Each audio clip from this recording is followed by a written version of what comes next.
Good morning. Appreciate y'all for tuning in and rocking with us for another edition of the Morning Breeze, man. Always rocking with you guys, as always, man. Outside of me, I got my guy, Mr. Media himself, Jordan JC, in the building.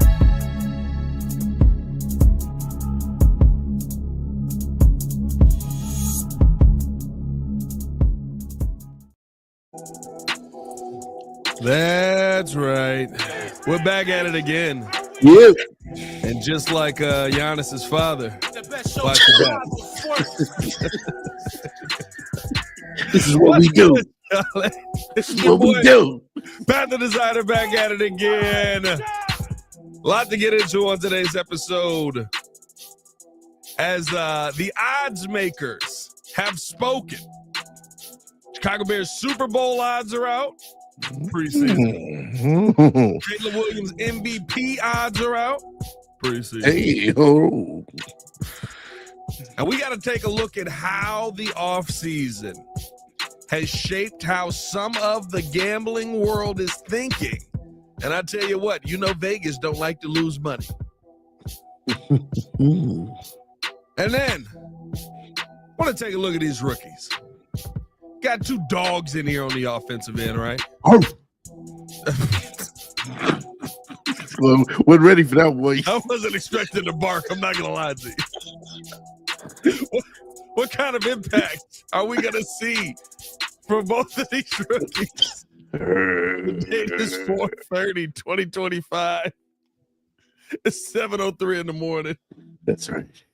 And Jordan JC, we're going to have to get you a muzzle.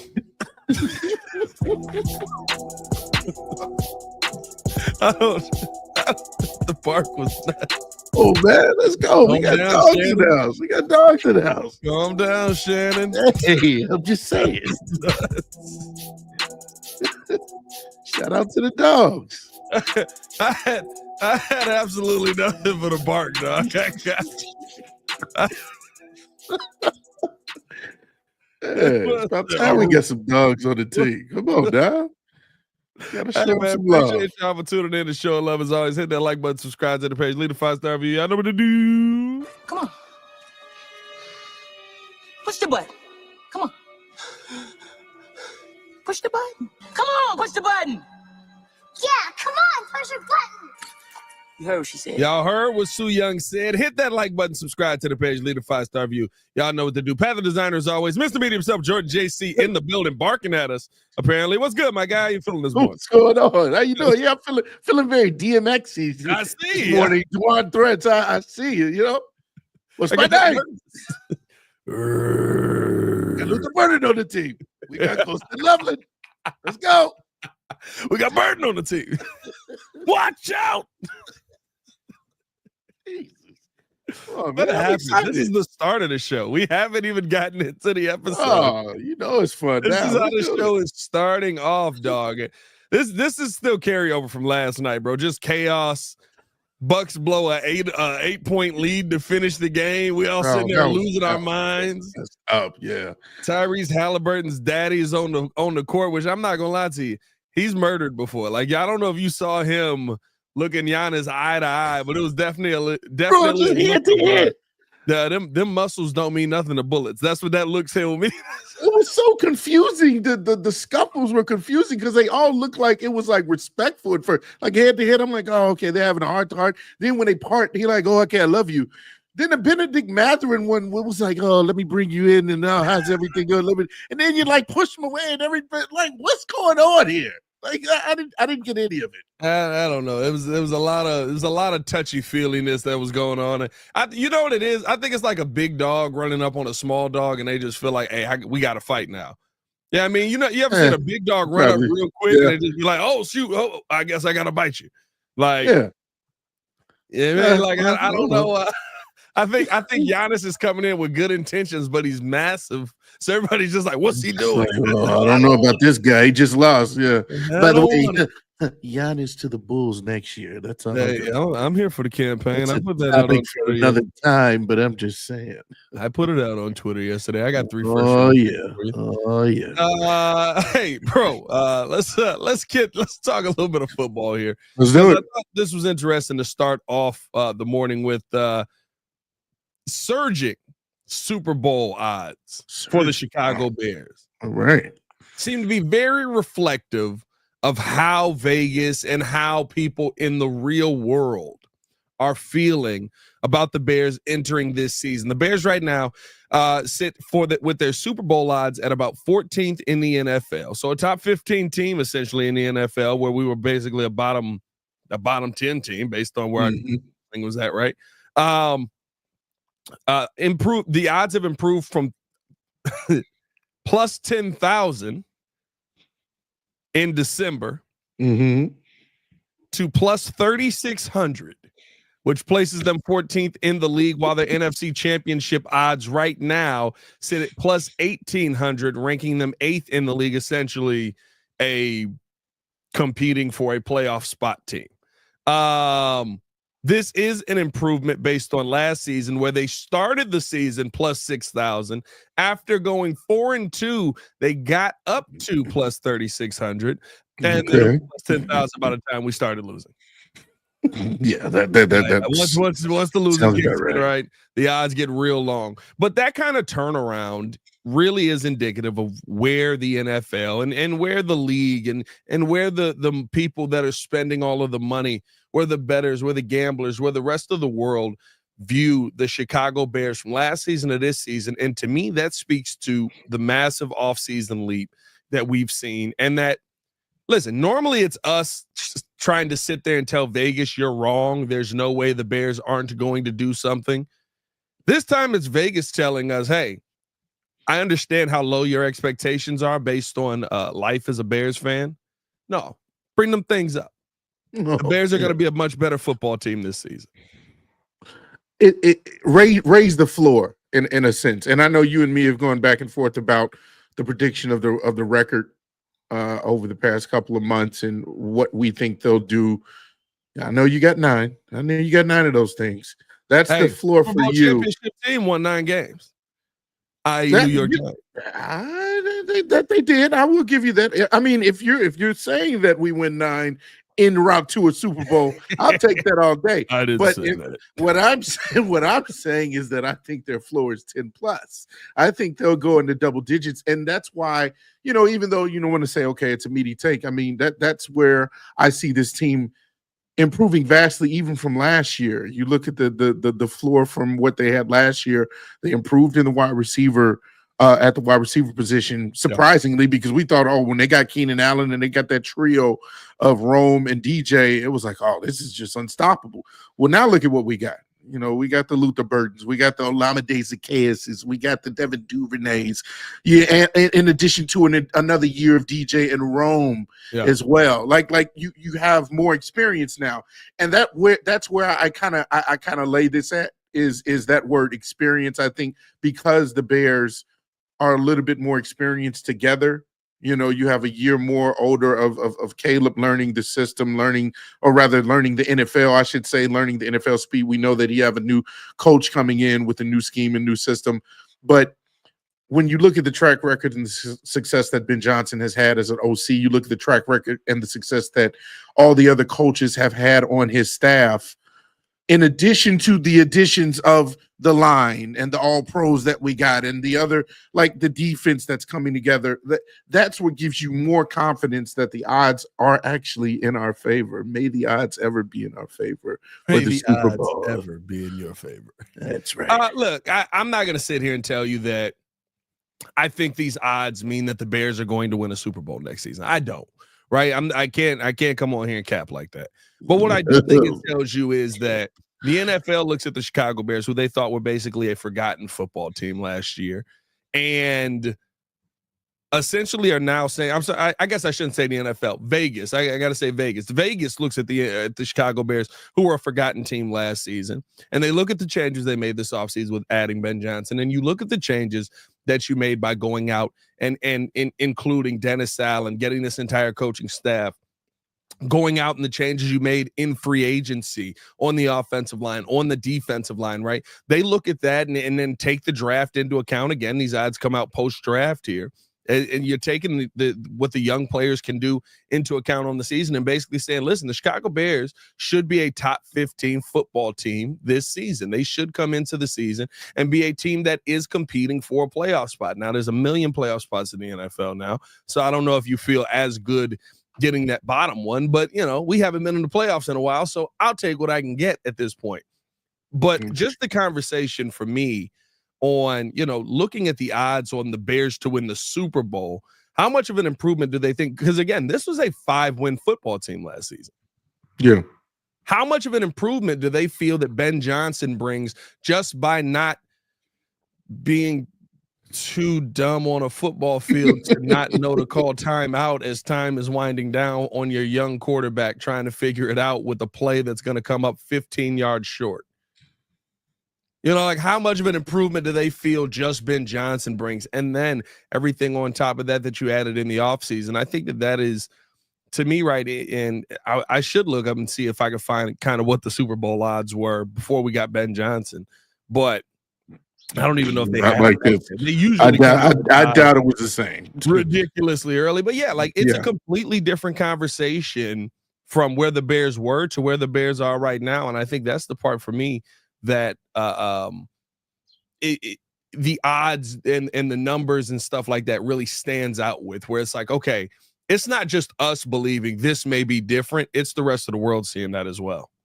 Yeah. And what I would like to say is that you look at it from the micro for a second as well, instead of the macro. Let's kind of close this into the division.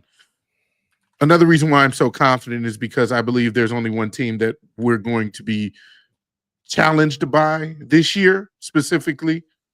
I could be wrong, but I feel like we've gotten better to the point where that's right. You want the Bears colored glasses real quick? That's right. I want the orange ones, not the blue ones. I don't like the Detroit blue you got on there. Okay, all right. But that is actually the team that I think, shout out to Don Burr, I think that the Lions will be the team to challenge us for NFC North winners, division winners. Minnesota is okay, but I don't think that they're ready for competing with some of the better teams in our division. I think Green Bay is kind of just plateaued, in my opinion. Yeah, you get what you get with Green Bay. I don't think that they've improved more than we have to kind of compete in that team in that division. And so I'm going to say that that's why there's a little bit more confidence in getting number one to the playoffs. And then, of course, you do have your teams that obviously Philadelphia won the Super Bowl. You still have the Philadelphia Eagles in the NFC. You still have a really up and coming Washington Commanders team who improved vastly over the offseason as well. So it's not like the Bears are the only team that made moves. I completely understand that. But I think in totality, there's a lot of confidence from the outside that thinks that, okay, this is for real this year. This if they put it all together, we could make some noise. Yeah, and listen, I think the big thing with all of this is, I don't know if I go where you're at, where there's only one team that is putting you over the top. Like, no, look, the division is ridiculously tough. I think it is going to be. Matt LaFleur's already taken Ben Johnson's comments personally. You can tell with how he's responded on some of these podcasts. Oh, yeah, and you know what he's coming out to do. You know what I mean? That he's – listen, that was last year, that last game versus Caleb Williams, I believe, is Matt LaFleur's first loss to the Chicago Bears. He doesn't like making habits of losing to the Chicago Bears. So he's going to be bringing you your best. And look, we can sit here and say all we want about, rookie quarterback and trying to figure this out. And the rookie quarterback's got a good offensive line in front of him, and he's throwing it up to Justin Jefferson. True enough. You can make a lot of stuff work by going, he down there somewhere. Hey, throw it up. Yeah. We saw Sam Darnold make a living off of that last season. So I'm not going to sit here and say that the NFC North is going to be a cakewalk. It's why I do still, temper the expectations and feel like the Bears are still a 9-win football team Maybe we're getting into double digits. Maybe we're working our way there. I'm not drinking the Kool-Aid though. Prove it to me. When we're 9-1, then I'll be like, they might get to 10 wins this season. But I just feel like, right, like when you look at the rest of the teams around just the NFC North, right? I'm sorry, just the NFC.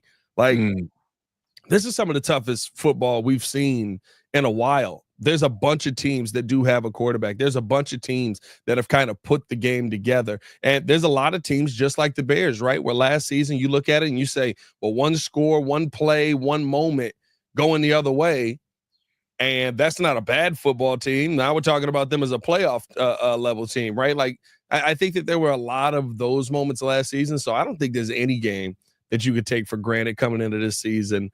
But I do think it, like you said, it does show that the outside world is looking at the Bears and saying, oh, this is not the same old Bears. This is not the same organization. This is a different organization that is looking to continue to build what they've already done throughout the offseason now heading into the season. It's going to be massive. By the way, I did get the odds. Before Ben Johnson retired, the Chicago Bears were plus 6,000. All right. There you go. A Derrick Rose chance to win the Super Bowl. Saying there's a chance. From there to where we're at now in the offseason, they've gone from plus 6,000 to plus 3,500 and have become a top 14 team, depending on, I think BetGM actually has them as the 12th best team, 12th best odds to win the Super Bowl. So listen, there's a lot of good going on with what the Chicago Bears are doing. And I think even with some of the MVP talk, we got to talk about Caleb Williams' MVP chances because they got his name listed with some interesting people with the same odds to go out there and win MVP this season. We'll talk about that coming up next. But first, we do got to give you a little message from our people at Aura. Plus, I got to give JC a chance to towel down after Super Bowl talk. Hey, I'm just saying. Meat sweats. We'll be back right after this. Appreciate you guys for tuning in and watching the show. Today's episode of the podcast is brought to you by Aura. Have you ever done a Google search on your own name? You'd be surprised what pops up. Your full name, email address, home address, health records, your relatives. It's all out there. And that's why I've been using Aura, the sponsor of today's video. Aura shows me which data brokers are selling my information and automatically submits opt-out requests just for me. Cleaning up my information not only helps reduce the amount of spam I get, but it protects me from hackers who could use that information to help them access my social media, bank accounts, and other sensitive information. It's really simple to set up. I don't have to download several apps or go to things like antivirus, VPN, password management, parental controls, identity theft, but you can get all of that in one place with Aura. I get everything at one affordable price as well. You may already have one or two of these tools, but not having Aura is like leaving the front door locked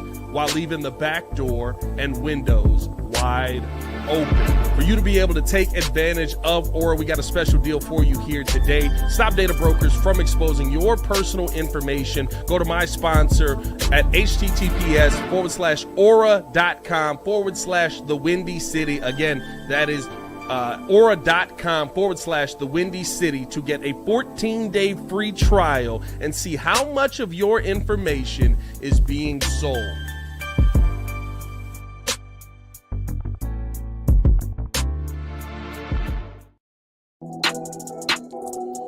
Welcome back.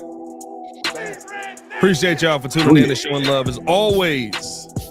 Before we get all the way back into the conversation here, make sure y'all tap into everything we've got going on at the Breeze Media Network. If you're into the biggest stories across the sports world, check out the Breeze Sports. That's where you can see the crew lock in on national topics, NBA, NFL, and beyond. No filters, just real talk. We're going to be getting that back cracking. This Friday episode will be dropping again. Didn't drop one last Friday because NFL draft.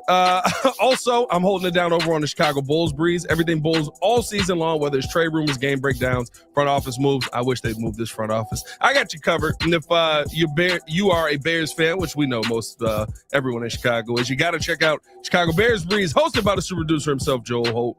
He's breaking down every angle from draft talk to game day analysis. No matter what sports you follow. We've got something for you here. So hit that subscribe button and ride the way with the Breeze Media Network, available on YouTube, Apple, Spotify, and everywhere you get your podcasts. All right, Jordan JC. Yep. Just talked about the old Super Bowl odds. Oh, yeah. Championship, baby. And what that could mean for the improvement of this team. But now we got to talk about our own Caleb Williams, who all right, coming in with some pretty decent odds himself. Caleb Williams right now, with all of the offseason moves that have happened, there is still this belief around this young man's game taking that next step, being helped by Ben Johnson here, that he can go out there and be one of the best quarterbacks in the NFL, if not the best quarterback in the NFL. And it's reflected in Caleb Williams' MVP odds.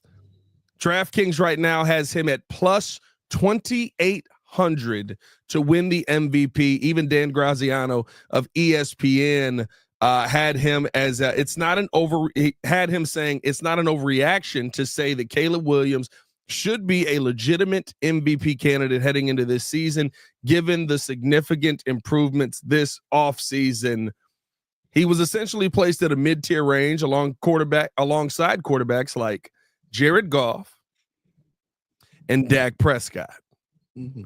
Two people who have both been in the MVP conversation, but have not won it yet. When you hear that, though, does this again speak to more of Caleb Williams' talent and what people are expecting from him under Ben Johnson? Or does it speak more to where the team is at and where the belief in what the team this offseason did? That's actually a very good question. I'm kind of in between both at this point, because you can't say, at some point Caleb is going to continue to improve and just hone in on his craft. As I said earlier, I think Caleb, again, just naturally is going to understand NFL defenses, NFL speed. The experience obviously plays a part in year two. But I lean more on the surrounding pieces, the infrastructure around Caleb, I think has improved to allow him to be better. Last year, in a chaotic season where the coaches were putrid, where the offensive coordinator was putrid, everything around him was bad. He had 3,500 plus yards, 20 touchdowns, 6 interceptions, a decent rating of 87.8. And so you take that and you say, okay, well, how can he build off of that? Again, what was the issue? Him getting sacked, 60 plus times? I can't remember the exact number, but 68 times. 68 times. That is unbelievable. If you want to keep your quarterback upright, if you want to get him protected, you build on what you had last year. You build off what you had last year and get a better line. We did that. Yep. We got an all-pro in Joe Tooney. We got Jonah Jackson. We got Drew Dahlman. We got backups on top of backups when we went and got, some decent linemen in the draft. And so I think, again, the infrastructure around him is the reason why you look at maybe him having a better season. Now, when it comes to MVP chances, this is where I get a little less meaty and I say, you know what, let's temper expectations, because we kind of have to see it first. There are still new things that are happening with this team. You have a new coach, you have a new scheme. Ben Johnson said he's building this thing from the ground up. Yep. And so we don't know how this offense is going to look. We don't know what's really going to happen as far as, how many pass attempts is he going to get? What's the run game? Is the run game going to be leaned on heavily? Those are the things that I want to know first. And so once we start seeing it happen, maybe we can say, okay, Caleb looks like he could be in those conversations. But as of right now, I'm not going to sit here and say that I feel like he will be in the MVP talks until you see it. Listen, I again, this is not a conversation on is Caleb Williams the MVP heading into next season. This is a conversation on where the Chicago Bears were and where the Chicago Bears are right now in my mind. And to me, I do think that I think there's a ton of team belief, as we just talked about with the Super Bowl odds, right? But I do think there was a belief that, let's say you add nothing else. Mm-hmm. And you just swap out Matt Eberflus for Ben Johnson. I've talked about this a couple of times. to me, I do think just because of how bad it is, I don't think that any coach should add this much, but I think it's because of how bad Matt Eberflus is.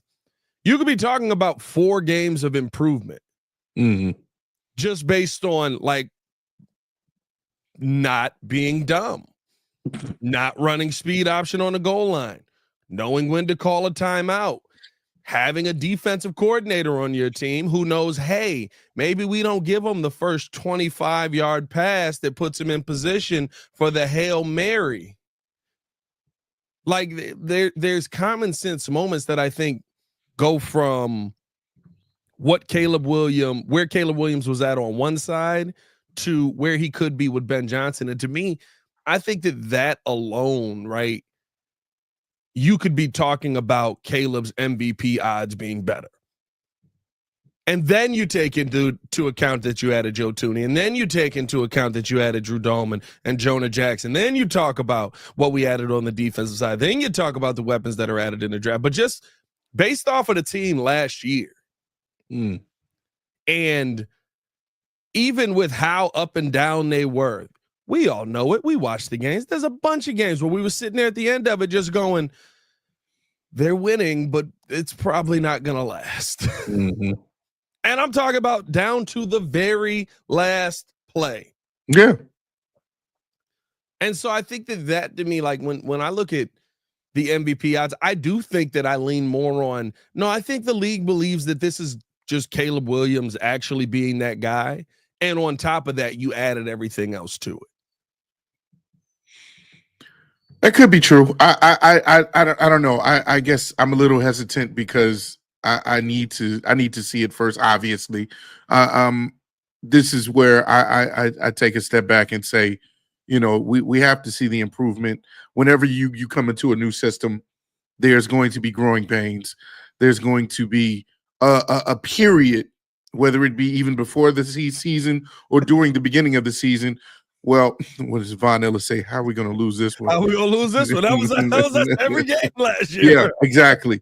Because of the odds of us losing. What was it? You said it was just absurd odds, the 98th percentile. Oh, listen, he was a generational loser, bro. Generational. In 3 years, 2.5 years of Matt Eberflus, he lost 8 games with a like 80% or more chance to win the game. Like it's insane. I think 5 of those games are 90+%. Yeah, 5 of them. Like, I think you mentioned last year. Yeah, insane to say that. Paulie G says, PG. Paulie G. Statistically, yes, I can see it, but team win wise, no, because of our division being tough. The Bears would need to be a top 3 seed in the NFC for that. I think he's talking about Super Bowl odds, but we'll see. Well, actually, no. That could be also playing into Caleb being an MVP because I mean, across sports, there's plenty of good players on teams that are maybe in the middle of the pack, and there's one guy that just stands above the rest. But do they win enough?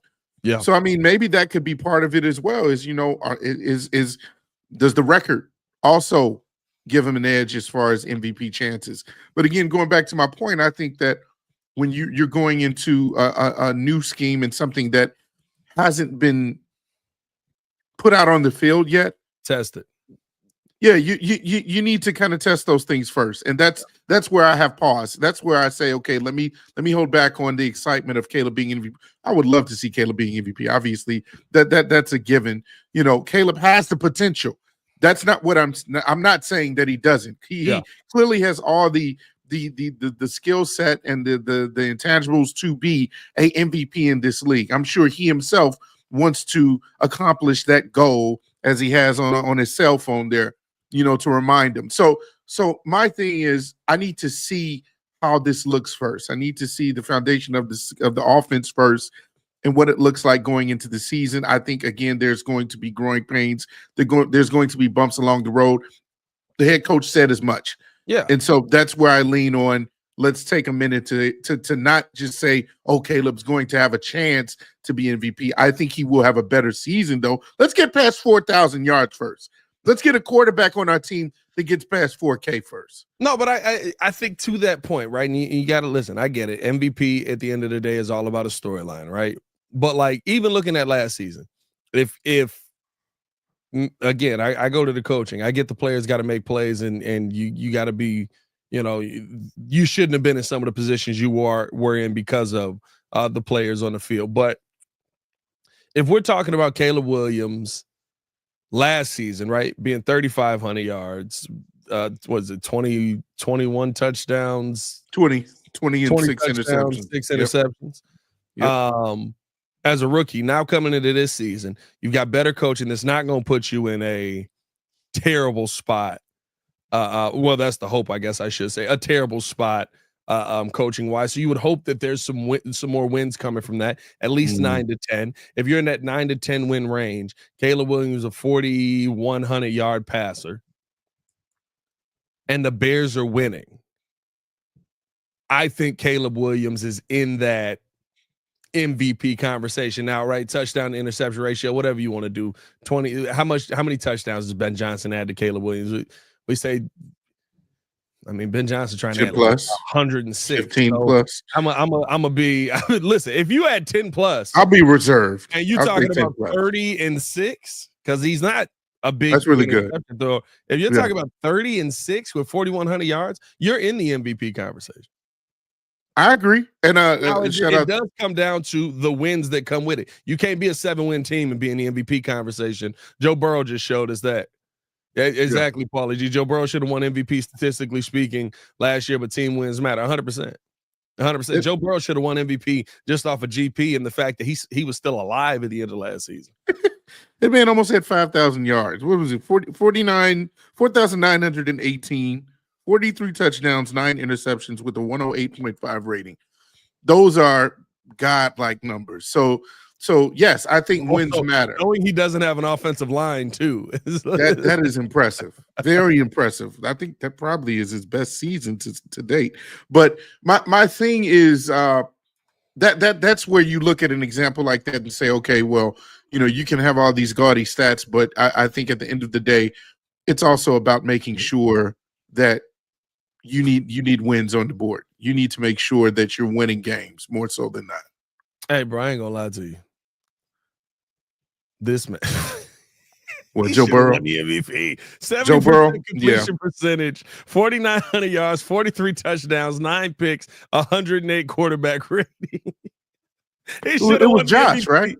Yeah, they gave it to Josh. Yeah. He should have won the MVP just off of being alive. And call me crazy, but I think they gave that to him based off of the playoff win, off of the win that. Nah, they voted over in before, but they vote that stuff in December, but December or January, I think January. Don Burr said 11 games and MVP. LOL. Goff wins 11 games yearly. I'm gonna be honest with you. If Jared Goff don't throw 5 interceptions in a game, yeah, that'd be nice. He wins MVP. Like how the offense was scoring last year, Jared Goff to me was the MVP. Oh, at the very beginning of the season? Yeah. No, I'm talking about as the season went on until he had the 5 interception game. I thought he tailed off a little bit at the end, in my opinion. But yeah, gave Josh the MVP off here, bro. Dang. Honestly, because I mean, Lamar win the Super Bowl, like yeah, dang. Yeah, because Lamar could have been better. I think he was better than him.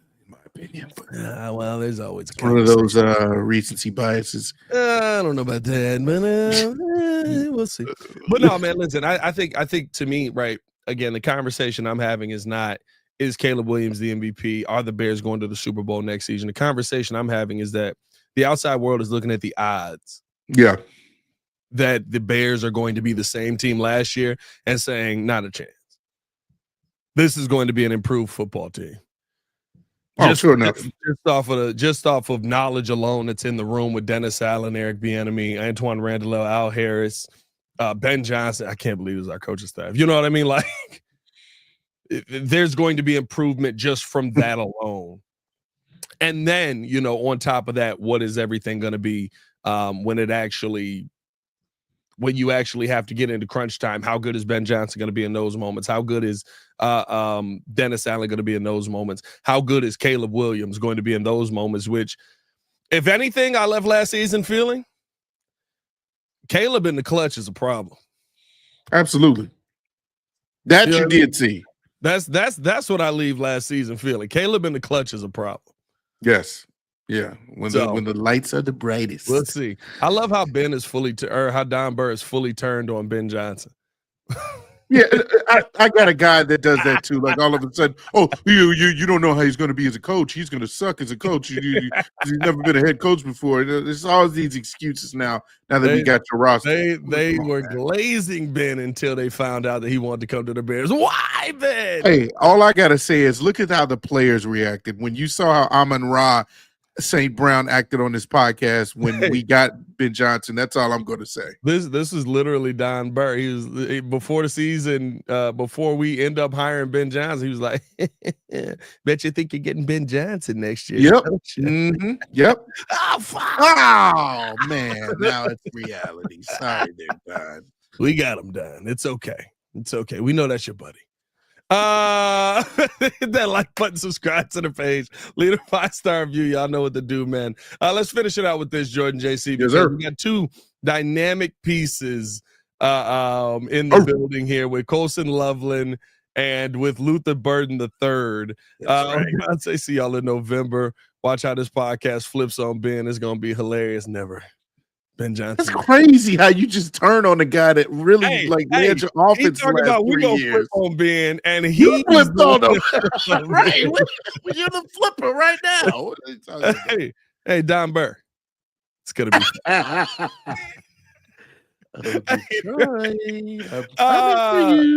You got two dogs in here, Luther Burden and Colson Loveland. I think that are really gonna have an impact in this offense. But the big question I think we have coming into this season is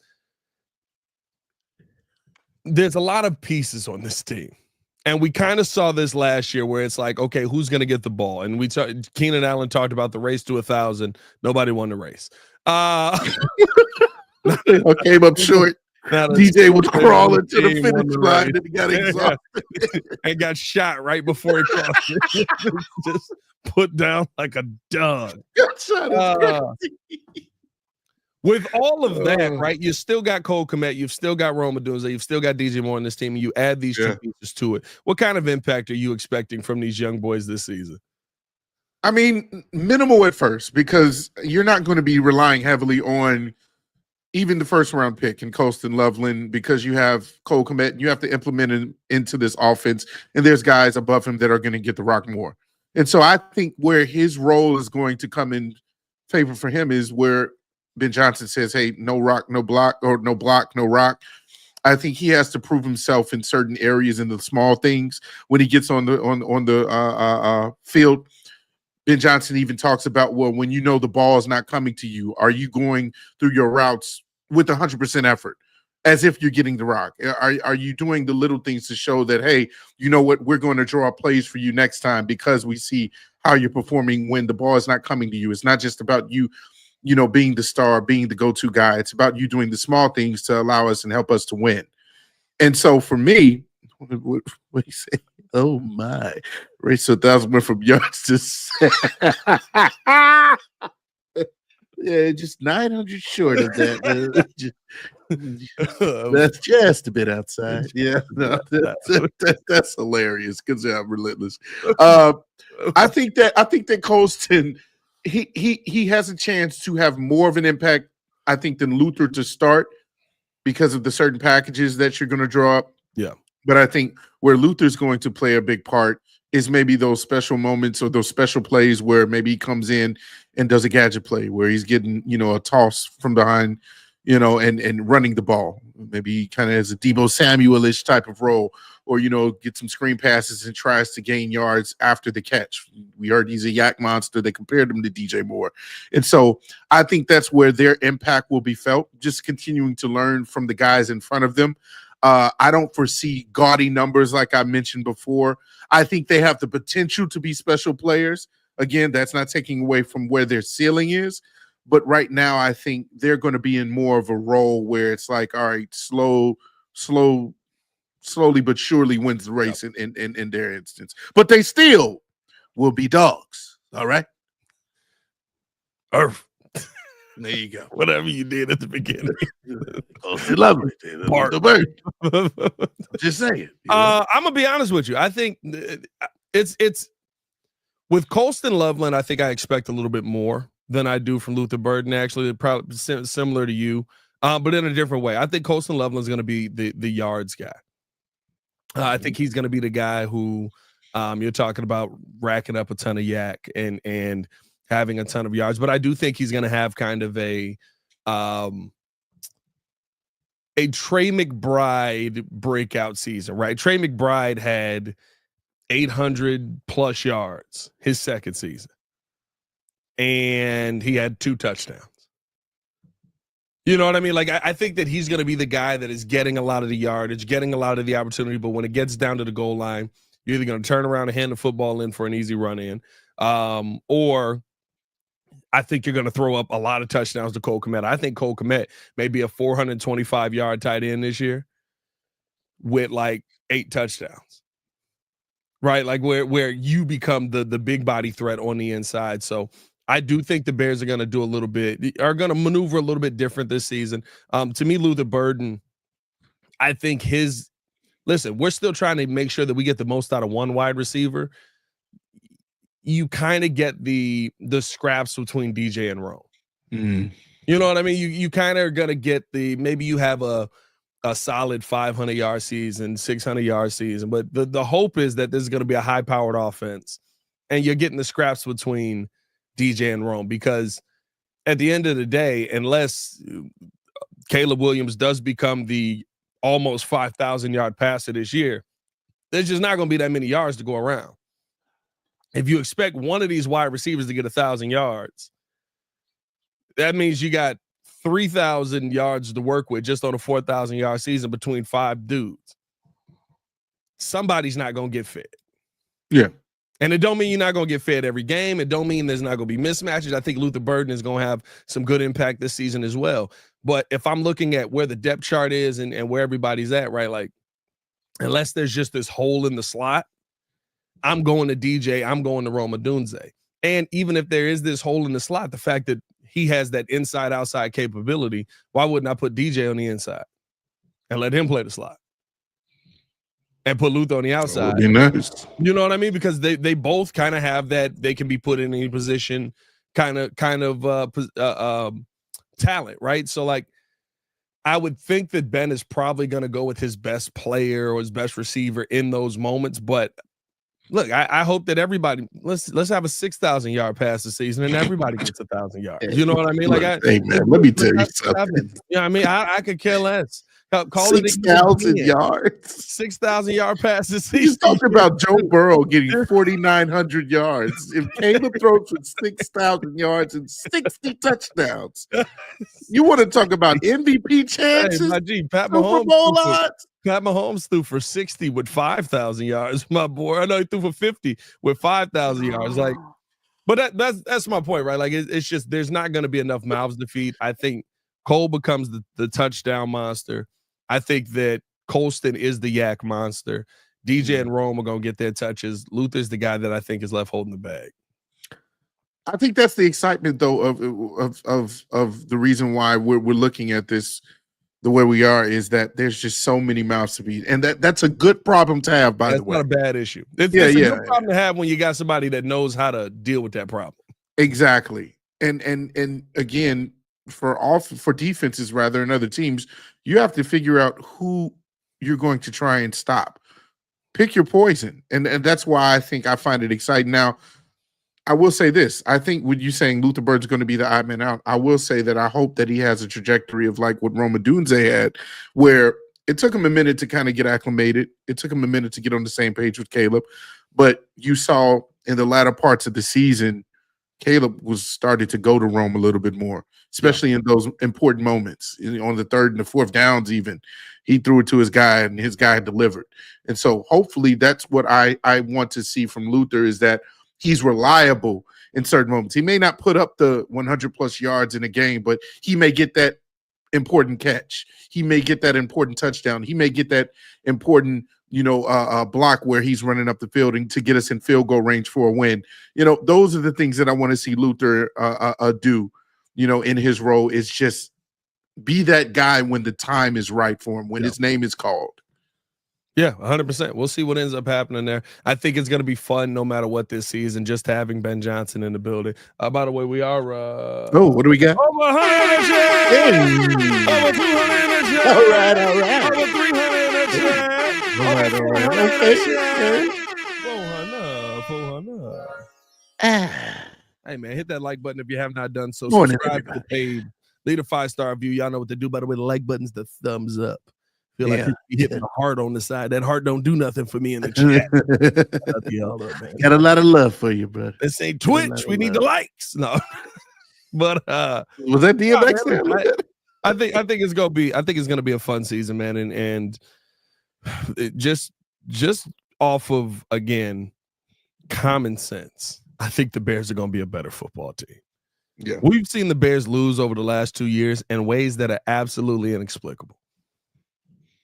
Remember, we just kept going, well, it can't get worse than this. We got to stop saying that. Well, it can't get worse than this. Oh, no. How do we lose that game? Well, it can't get worse than this. Blocked kick, son of a. It can get worse. Yeah. And it did get worse. Almost every week. It's time for us to finally start feeling better. And by the way, we are. With 9 wins. All right. Appreciate you tuning in and showing love. Hit that like button, subscribe to the page, leave a 5-star review. Y'all know what to do. We're going to get up out of here, man. Of course, we'll have more content dropping on the channel. But Mr. Media himself, George JC, True the designer, back at it again. Y'all stay tuned with us here and on everything. Stop barking. Y'all stay safe out there in Chicago. Red Dot. Much love. Hey, yo. I'm slipping. I'm falling. I can't get up. I'm slipping. I can't get up.